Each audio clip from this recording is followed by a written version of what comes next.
بسم اللہ الرحمن الرحیم۔ السلام علیکم۔ آپ کیسر خان یوٹیوب چینل دیکھ رہے ہیں۔ پاکستان کی سیاست جس نہج پہ پہنچ چکی ہے، اب صورتحال یہ ہے کہ کسی کی مرضی ہو یا نہ ہو، وہی باتیں ہو رہی ہیں جو باتیں آپ سن رہے ہیں۔ ان کو کوئی پسند کرتا ہوگا، نہیں کرتا ہوگا، میں کس کے خلاف احتجاج کروں، کوئی میرے خلاف احتجاج کرے، یہ تمام چیزیں عجیب ہو رہی ہیں۔ یعنی کہ اگر آپ کہیں کہ جی پی ٹی آئی والے احتجاج کر رہے ہیں نون لیگ کے خلاف تو بات سمجھ میں آتی ہے، نون لیگ الزام لگائے پی ٹی آئی پہ بات سمجھ میں آتی ہے، لیکن پی ٹی آئی کے اندر یہ معاملے ہم سنیں تو بات عجیب ہو جاتی ہے۔ اور اگر یہی باتیں ہم سنیں نون لیگ کے اندر جب اقتدار موجود ہوں تو یہ بات عجیب ہو جاتی ہے، پریس کانفرنس نہیں ہوتے، ٹھیک ہے۔ یہ باتیں ہمیں اس ویڈیو میں کرنی ہے۔ اس کے علاوہ حالات کس طرف جا رہے ہیں، کہاں کہاں پر فیصلے کیا ہو گئے ہیں، یہ بھی آپ سے بیان کریں گے۔ لیکن صورتحال جو ہے، جو آپ سے میں ہمیشہ کہتا ہوں، کیونکہ جیسے فار ایگزامپل آپ لوگوں سے پوچھتے ہیں، کچھ کمنٹس بھی کبھار آتے ہیں کہ آپ کا تعلق کس سیاسی جماعت سے ہے۔ میرا تعلق کسی سیاسی جماعت سے ہو نہیں سکتا، ورنہ اگر ہوگا، اور پھر دوسری بات ہے کہ ان کو میری ضرورت بھی نہیں ہے۔ یعنی کہ شہباز شریف کو میری ضرورت نہیں ہے، ان کے پاس اسپوکس پرسن بہت سارے ہوں گے، وہ میڈیا سیل اپنا بنایا ہوا ذاتی، تو مسئلہ ہی نہیں ہے۔ عمران خان صاحب کے پاس بہت اسپوکس پرسن ہیں، چیف اسٹاف جو ہیں وہ بند ہیں، مگر ان کے علاوہ آپ دیکھ لیجئے ارد گرد دائیں بائیں ان کے پاس تو کمی کوئی نہیں ہے۔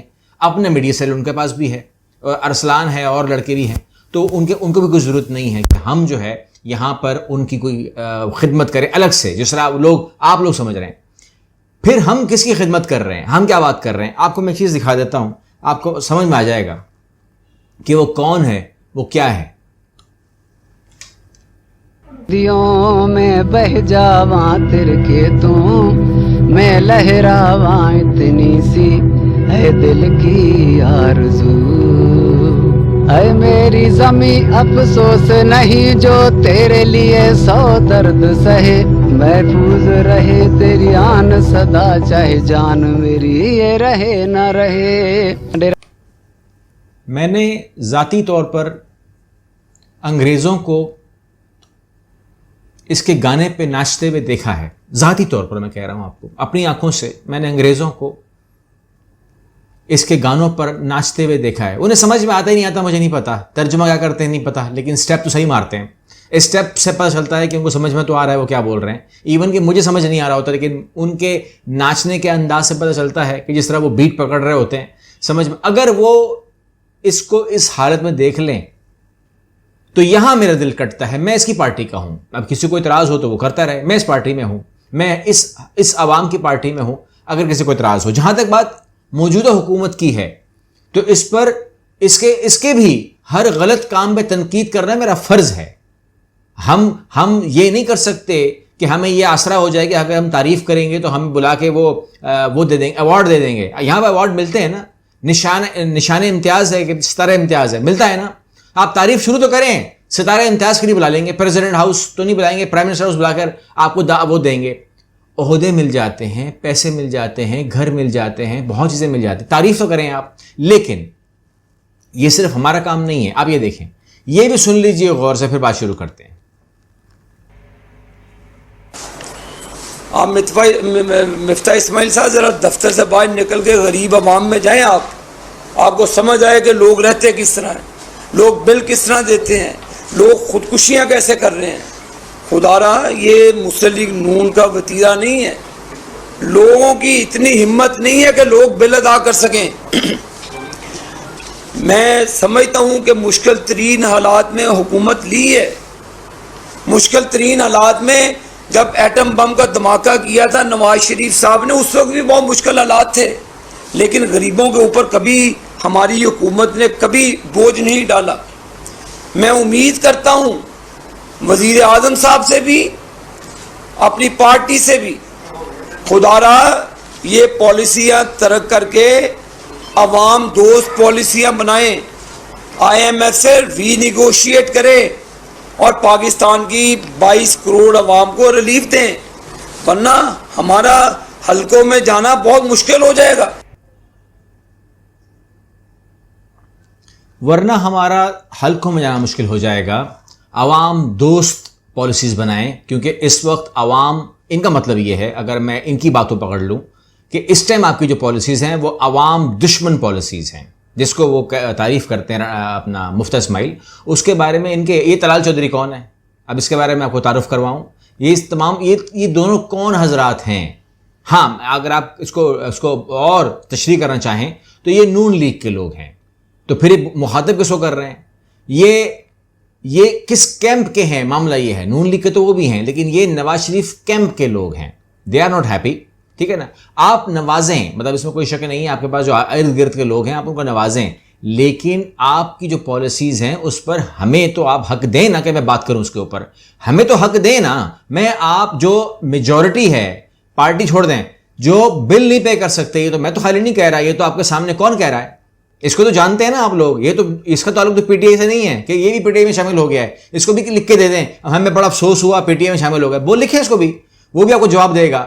معاملہ یہ نہیں ہے. دیکھیں، آپ کو میں نے ہمیشہ کہا ہے کہ پاکستان نے جو ہے اپرچونٹی نہیں آفر کی، ہم نے مواقع آفر نہیں کیے. ہماری حالت اس حکومت کی جو پالیسی ہے وہ کیا ہے، اور یہ میں 75 سال کی سناؤں تو یہی ہے.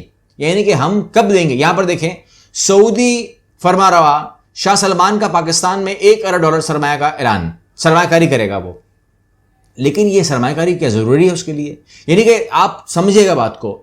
جو عرب ممالک ہیں، میں دوبارہ کہہ رہا ہوں، یہ میری تھرڈ ڈے لگاتار یہی چل رہی ہے کہ جو عرب ممالک ہیں وہ سرمایہ کاری دنیا بھر میں کرتے ہیں اپنے مفاد کے لیے.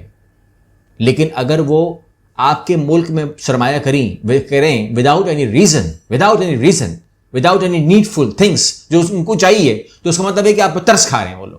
اب یہاں پر ہم پڑھتے ہیں کہ سعودی فرما روا شاہ سلمان بن عبدالعزیز نے پاکستان میں 1 ارب سرمایہ کاری کا اعلان کیا ہے، اور یہاں پر وہ کہتے ہیں کہ یہ ارادہ رکھتا ہے. سرکاری ٹی وی کی رپورٹ کے مطابق سعودی فرما روا شاہ سلمان بن عبدالعزیز نے حکام کو پاکستانی معیشت کو سپورٹ کرنے کی ہدایت کی ہے. یہ سرمایہ کاری صرف ہماری معیشت کو سپورٹ کرنے کے لیے ہے. اس کے اندر ہم نے کوئی انویژن نہیں کر لی ہے، ہم نے کوئی چیز ایجاد نہیں کر لی ہے، ہم نے کوئی آئیڈیا نہیں فلوٹ کر دیا کہ جی دنیا بولے گی بھائی کیا بات ہے، یہاں تو ہم 20 ارب لگاتے ہیں، یہاں تو ہم 30 ارب لگا سکتے ہیں. پاکستان کے اندر وہ دماغ بھی ہیں، پاکستان کے اندر وہ کیپیسٹی بھی ہے، اور پاکستان کے اندر وہ کیپیبلٹی بھی ہے. ہمارے لوگوں سے لوگ باہر سے فائدہ اٹھاتے ہیں، اور ہمارے ملک کے اندر صورتحال کیا ہے کہ ہم اس خبر کو چلاتے ہیں اور آپ کو بتاتے ہیں اور خوش ہوتے ہیں، تالیاں بجاتے ہیں کہ $1 ارب جو ہے وہ آ رہا ہے سعودی عربیہ سے، 4 ارب جو ہے وہ آ رہے ہیں قطر سے، اور اللہ ان کا بھلا کرے. ہمیں یہ خبر اس طرح دینی پڑ رہی ہے. 1 ارب، 4 ارب، 2 ارب، 1 ارب. آپ کبھی اسٹڈی کریں ریچسٹ پیپل کے حوالے سے، آپ پڑھیں تو صحیح نا. ایلن ماسک کو پڑھ لیں، طبیعت ہری ہو جائے گی آپ کی. آپ کسی کو بھی پڑھ لیں کہ ان کے پاس اپنی دولت کتنی ہے. جو انڈیا کے بزنس آئیکانز ہیں وہ کسی طرح بھی بنے ہیں، ٹائیکانز جو ہیں جس طرح بھی بنے ہیں وہ لوگ، چھوڑ دیں ان کو. ٹھیک ہے نا، میں ان کی کیا سیٹنگ ہوتی ہے، کیا معاملات ہوتے ہیں، ہم اس کے اوپر نہیں جائیں گے. یہ تو مانتے ہیں نا کہ ان کے پاس کتنی دولت ہے، کتنے ارب ڈالرز ہیں. ٹھیک ہے نا. پاکستان کی صورتحال کے اوپر میں بات کروں آپ سے. اچھا، اب آ جاتے ہیں ہم اسی ریسلنگ کے اوپر جو پاکستان میں جاری ہے، کیونکہ ہمیں کیا مطلب ہے دنیا ترقی کر رہی ہے. ہمارے پاس تو وہ تمام صورتحال موجود ہے کہ ہم اپنے آپ کو، اتنی اہلیت تو ہم میں ہے کہ اگر کوئی چیز ہمارے پاس ہے، جو چیز ہم ایجاد کر سکتے ہیں، جس طرح وہ کل ہی آپ کو میں نے کہا تھا کہ ہم موت کے لیے نئے طریقے ایجاد کرتے ہیں، ہم وہ لوگ ہیں. تو یہاں پر مریم نواز، رانا ثناء اللہ، فضل الرحمان اور دیگر کون ہیں؟ عطا تارڑ، مریم اورنگزیب، یہ تمام کو شامل کر لیا. کس کے اندر؟ توہین عدالت کے اندر شامل کر لیا گیا ہے. کیا کیس ہے؟ ان کو درخواست میں جو ہے وہ ریکویسٹ کی گئی ہے کہ مریم نواز اور دیگر کے خلاف توہین عدالت کی کارروائی شروع کی جائے، اور اسلام آباد ہائی کورٹ میں مسلم لیگ نون کے رہنما کے خلاف توہین عدالت کی مقامی وکیل علی اعجاز بٹر نے دائر کی ہے. اور اس کے اندر یہ تمام چیزیں شروع ہوں گی، پھر یہ پشاور میں بات جائے گی، وہاں بھی اٹھے گی، اور اس کے بعد جو ہے ان کے بیانات، اس میں کوئی شک نہیں ہے، یہ میں نہیں کہا کہ ایسا ہوا نہیں ہے، لیکن مریم اورنگزیب کے بیانات اور یہ جو مولانا صاحب ہیں ان کے بیانات، رانا ثناء اللہ کے بیانات، خواجہ آصف کا نام کیوں نہیں آیا، میں حیران ہوں. حنا پرویز بٹ کا نام کیوں نہیں آیا، میں حیران ہوں. ان کے بیانات میں نے سنے ہیں، اور لوگوں کے بیانات آپ نے سنے ہوں گے. اور اب تو میں جو بیانات سن رہا ہوں، ہم تو یہاں پر وہ چلا بھی نہیں سکتے، سچی بات. اب جو شروع ہو گئے ہیں، اب جو بیانات آ رہے ہیں ان کے، اب تو ہم یہاں نہیں چلا سکتے. کم از کم وہ آپ اس کو ٹویٹر پہ دیکھ رہے ہوں گے. میری آپ جو ہے نا وہ بات سمجھ رہے ہیں، وہ اردو میں نہیں ہے. میں اشارہ یہ دے سکتا ہوں آپ کو، خالی اتنا میں کر سکتا ہوں کہ وہ اردو میں نہیں بول رہے اب جو بول رہے ہیں، لیکن بہت ہی لینگویج جو ہے وہ آؤٹ آف کنٹرول ہے. ان کو ہم شور نہیں، لیکن توہین تو وہ تو بہت زیادہ توہین ہے، توہین نہیں کرنی چاہیے، لیکن یہاں بھی تو کوئی لمٹ نہیں چھوڑی. ٹھیک ہے، آپ نے ایاز صادق کو اور ہمارے چیف صاحب کو بیٹھے ہوئے دیکھا تو لوگوں نے چلایا کیا اس کے بعد، مطلب اس کے بعد ٹویٹر کے بعد ٹرینڈ کیا کر رہا تھا، چل کیا رہا تھا کہ یہی ایاز صادق میرے چیف جسٹس کو کہتا کیا تھا. تکلیف ہوئی ان کو، منافقت کی تکلیف تھی نا، ایاز صادق منافق ہے، اس کا مطلب یہ ہوا. وہی بات سامنے بیٹھے کرو نا، پیٹ پہ کرتے ہو. تو یہ تمام چیزیں جو ہیں وہ عوام نوٹ کر رہی ہے، لیکن چونکہ ہمارے پاس کوئی انوویشن نہیں ہے، چونکہ ہمارے پاس کوئی دکھانے کے لیے دینے کے لیے کسی دنیا کے پاس کوئی آئیڈیا نہیں ہے، ہمارے پاس نہیں ہے، تو ہم لوگ جو ہے ہم انہی باتوں میں ہم اپنا ٹائم گزاریں گے، اور انہی باتوں کے علاوہ ہمارے پاس اور باتیں کیا ہیں. لیکن اب آپ کو میں انفارم کر دوں کہ سپٹمبر میں جو میرے علم میں آیا ہے، میں آپ کو صرف بتا رہا ہوں، یہ غلط ہو سکتا ہے، لیکن سپٹمبر میں جو ہماری طاقتور ہمارے جو اوپر معاملات اویلیبل ہیں وہاں یہ فیصلے ہوئے ہیں کہ سپٹمبر میں الیکشن اناؤنس ہونا چاہیے. کیونکہ عمران خان صاحب کے ساتھ یہ جتنا بھی ان کو وہ کر رہے ہیں، ان کو کوشش کر رہے ہیں کہ وہ ڈی موٹیویٹ ہو جائے گا، دہشت گرد قرار دے دو، 19 مقدمے، یہ بھی وہ بھی سب آ گئے ہیں، پیمرا بھی بیچ میں آ گیا، تقریر اڑا دو. وہاں پر میں انٹرنیشنل نیوز کور کرتا ہوں، آپ جانتے ہیں، سبسکرائبر جانتے ہیں. آپ انٹرنیشنل میڈیا میں جائیں تو صحیح، وہ مین لیڈنگ پرائم ٹائم کے اندر بھی عمران خان ہے، ان کے لیڈنگ پیجز کے اوپر عمران خان ہے، پہلے پیج کے اوپر عمران خان ہے. واشنگٹن پوسٹ اٹھائیں، نیو یارک ٹائم اٹھائیں، آپ کوئی فرانس کا اخبار اٹھا لیں، کوئی بھی دنیا کا اخبار، اسرائیل کا اٹھا لیں اخبار، عرب کا اٹھا لیں اخبار، عمران خان کے علاوہ خبر کوئی نہیں ہے. ایک یہاں پر پیمرا نے بند کیا ہے، دنیا بھر میں دیکھو تو صرف صورتحال مچ کیا گئی ہے وہاں پر، اور وہ کہہ رہے ہیں اس کو دہشت گرد کہہ رہے ہیں، ہمارا مذاق اڑا رہے ہیں. جیسا آپ کو میں نے لاسٹ ویڈیو میں کہا تھا کہ ہمیں کہا تھا کہ ایکٹنگ کرو، ہم اوور ایکٹنگ کر گئے. اگلی ویڈیو میں ملتے ہیں، اللہ حافظ.